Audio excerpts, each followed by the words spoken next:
아나운서들이 줄줄이 프리 선언하는 충격적 이유.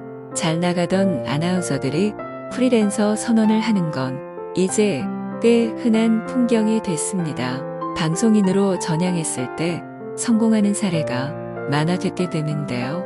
아나운서들의 연봉이 공개돼 눈길을 끌고 있습니다. 최근 아나운서들이 프리랜서 선언을 하며 방송인으로 전향하는 경우가 늘고 있습니다. 일부 프리랜서로 성공한 아나운서들은 드라마틱한 수익을 거두고 있기 때문인데요.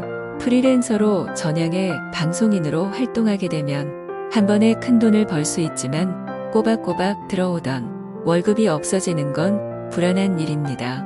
기존 아나운서들의 연봉과 프리랜서가 됐을 때 수익의 차이에 관심이 집중됐습니다. 전현무는 프리를 선언한 아나운서 중 가장 많은 수입을 거둬들이고 있습니다. 그는 KBS 재직 당시 정보 프로그램 진행과 라디오, 각종 예능 등에 출연했는데요. 출연료는 회당 9,000원에서 2만원이었습니다. KBS는 아나운서가 자사 프로그램에 출연할 땐 출연료를 낮게 책정했기 때문입니다. 하지만 프리랜서를 선언하고 전현무의 출연료는 완전히 달라졌습니다.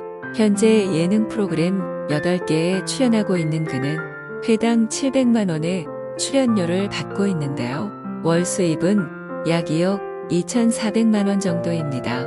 여기에 각종 광고, 행사 등의 수입이 더해지면 연 수입은 약 30억, 40억 원 정도로 추정됩니다. KBS 아나운서 시절엔 얼마를 받았을까요? 2018년 기준 KBS 공개 연봉 정보에 따르면 5년차 연봉은 4급으로 6,900만원 정도입니다. 6년간 아나운서 생활을 한 전현무도 비슷한 연봉이었을 것으로 예상되는데요. 현재 그는 KBS 연봉보다 더 많은 월 수입을 벌어들이고 있습니다. 장성규 전 JTBC 아나운서도 높은 수입을 자랑합니다. 그는 8년간의 아나운서 생활을 마치고 2019년 돌연 프리랜서 선언을 했는데요. 장성규는 이와 동시에 전성기를 맞았습니다. 뉴스와 JTBC 예능 프로그램 출연을 하던 그는 프리랜서로 전향하면서 다양한 분야에서 활발한 활동을 펼치고 있습니다.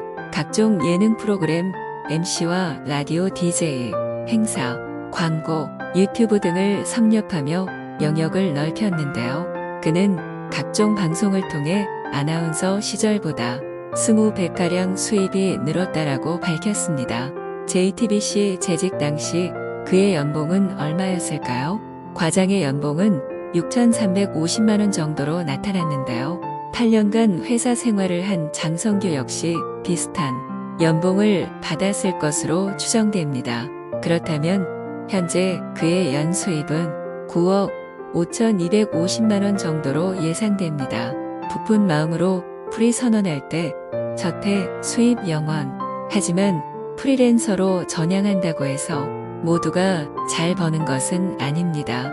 초반에 대부분의 수입이 없이 지낸다고 합니다. 2007년에 프리를 선언한 김성주는 무려 1년간 백수로 지냈다고 합니다. 일이 없어 힘든 시기를 보냈습니다. 김성주는 MBC 간판 아나운서로 시작했습니다. 재치 있는 입담과 깔끔한 진행으로 예능과 스포츠계를 섭렵했습니다. 현재 각종 경연 프로그램 MC로 활약 중입니다. 슈퍼스타 K 시리즈, 복면가왕 미스터 트롯 등 인기 프로그램에선 없어선 안 될 존재로 높은 수입을 자랑합니다. 김성주의 회당 출연료는 600만원 선, 2017년 기준으로 알려졌습니다. 현재 8개 프로그램에 출연 중인 그의 월 수익은 1억 9천만원 정도로 추정이 되는데요. 김성주는 월 수익 영원에서 약 2억 원을 버는 스타 방송인이 됐습니다. 한석준 역시 마찬가지입니다. 그는 프리랜서 전향 후 6개월 동안 수입이 0원이었습니다. KBS 아나운서로 재직할 당시 월급 800만원에 연봉 8,600만원을 받고 있었습니다. 연예정보 프로그램, 퀴즈쇼, 생활 정보 프로그램 등 시청자와 다소 친근한 프로그램에 출연하며 인지도를 높였습니다. 하지만 프리랜서 전향이라는 선택으로 한순간에 수입 영원이 됐습니다. 현재 그는 아나운서 당시 월급보다 더 많은 수입을 벌고 있는데요. 유튜브, 출판, 각종 행사 등 다양한 일을 하고 있습니다. 회사에 소속돼 있는 게 아닌 만큼 자유롭게 활동을 하고 있는데요. 대신 수입이 일정치 않은 게 항상 불안하다고 밝힌 바 있습니다. 이처럼 인기 방송인이 된 아나운서들은 높은 회당 출연료를 받고 있습니다. 현재 지상파 3사의 연봉 수준은 어떨까요? 초봉은 MBC가 가장 높은 것으로 보여졌습니다. MBC의 경우 4,600만원, SBS 4천만원, KBS 3,600만원입니다. 공기업인 KBS가 가장 낮았습니다. 전체 평균 연봉의 경우 SBS가 가장 높았습니다. SBS는 8,625만원, 다음은 KBS 5,616만원, MBC 5,325만원이었습니다. 2019년에는 1억 원 이상 연봉을 받는 KBS 직원이 60% 이상이라는 결과가 나오면서 논란이 됐습니다. KBS에선 직원 중 실제 1억 원 이상 연봉자는 2018년도 연간급여 대장 기준 51.9%로 50%를 약간 넘는 수준입니다. 이 비율 또한 감소 추세에 있다라고 반박했습니다. 일각에선 50% 이상의 비율 역시 낮은 수치가 아니라며 KBS의 장기 연속 근무자 비율이 높은 이유를 설명했습니다. 성공한 아나운서들의 이딴 프리 선언 후에 프리를 선언하는 아나운서들이 더욱 많아지고 있는 추세입니다.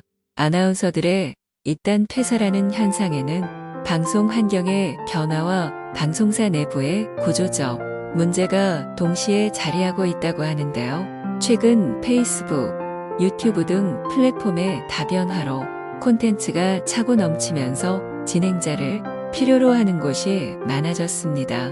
아나운서들은 회사에 소속된 아나운서로서 보여줄 수 있는 모습 외에 더 다양한 매체에서 새로운 것을 도전하는 욕구가 커진 것입니다. 또한 과거와 달리 프리 선언에 대한 거부감이 사라지는 등 달라진 내부 분위기도 자유로운 선택을 가능하게 하는 이유가 되고 있습니다. 최근 동료 선후배들이 퇴사하는 것과 관련해 몇몇 아나운서들은 한결같이 개인 선택의 문제일 뿐이라고 말합니다. 지상파의 중견급 아나운서는 자유주의, 개인주의 성향이 예전보다 강해지니 자신에게 집중하고 예전만큼 남의 선택에 크게 신경 쓰진 않는다. 내부 반발이 컸던 그때를 생각하면 세상이 정말 변한 것을 느낀다고 말했습니다. 또 다른 지상파 아나운서 출신 방송인은 최근 종편이나 케이블에 대한 시청자 선호도가 높아지면서 아나운서의 경쟁력은 떨어지고 있다. 회사의 부속품 정도로 위상이 추락한 점도 능력 있는 아나운서들이 새로운 도전을 하도록 부추기는 원인이 됐다고 설명했습니다. 한편 아나운서는 한때 장래희망 1순위로 꼽히던 선망의 직업이었습니다. 그런 그들이 자신의 능력과 장점을 10분 발휘해 냉정하게 평가받고 그에 따른 경제적 보상까지 보장받는 것이 시대의 흐름 아니냐고 말합니다. 한 중견급 아나운서는 아나운서 출신 프리랜서 방송인이 많아지면서 이제 방송사 소속 아나운서의 희소성이 점차 사라지고 있다. 아나운서의 미래가 불투명한 시점이 도래한 것이다. 아나운서라는 직종이 방송사 소속 직군으로 남느냐 아니면 필요할 때마다 외부에서 수혈하는 프리랜서 직종으로 바뀔 것이냐 기로에 서 있다고 말했습니다. 누리꾼들은 돈보다 명예면 아나운서고 명예보다 돈이면 프리가 답. 아나운서를 회사의 부속품 정도로 생각하는 것 같음. 방송사 적자 타령 말고 소속 아나운서들을 최대한 활용해라. 프리에서 성공하는 것도 극소수지 망하는 애들도 많음 등의 반응을 보였습니다. 출처 살구 뉴스 시청해 주셔서 감사합니다.